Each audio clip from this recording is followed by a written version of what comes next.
আপনার বাচ্চাদের কত বছর বয়সে স্কুলে ভর্তি করানো উচিত সে বিষয়ে কথা বলব।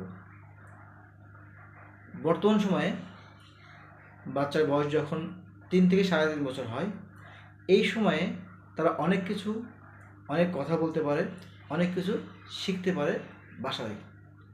তখনই প্রতিটি বাবা মা চিন্তা করে আমার সন্তান অনেক কিছু জানে, অনেক কিছু বলতে পারে, তাহলে তাদেরকে স্কুলে ভর্তি করানো উচিত।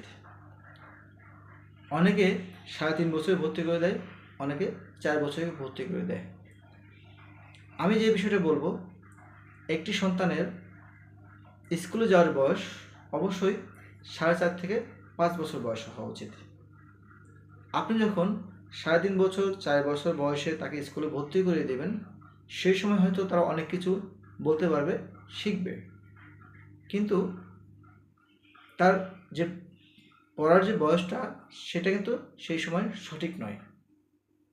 সে যখন 4 বছর পার করে 5 বছর 6 বছর পৌঁছাবে, তখন দেখবেন তার পড়াশোনার যে আগ্রহটা ছিল সেটা আস্তে আস্তে কমে যাচ্ছে, সে পড়াশোনায় অমনোযোগী হয়ে যাচ্ছে। এটার কারণ হচ্ছে আপনি বা আপনারা বাচ্চাদেরকে সঠিক সময়ের আগেই তাদের মাথায় অনেকটা প্রেশার দিয়েছেন পড়াশোনার জন্য, লেখাপড়া করার জন্য, যার ফলে তারা পরবর্তী সময়ে পড়াশোনা থেকে সরে যাচ্ছে এবং অনাগ্রহ প্রকাশ করছে। তাই একটা বিষয় বলবো, বাচ্চাদের স্কুলে ভর্তি করার জন্য অবশ্যই বয়সটা বিবেচনায় আনতে হবে। সে হয়তো বাসায় অনেক কিছুই বলতে পারবে, অনেক কিছুই শিখবে, তারপরেও যখন আপনি তাকে স্কুলে ভর্তি করে দেবেন, অবশ্যই তার বয়সটা 5-এর উপরে থাকতে হবে।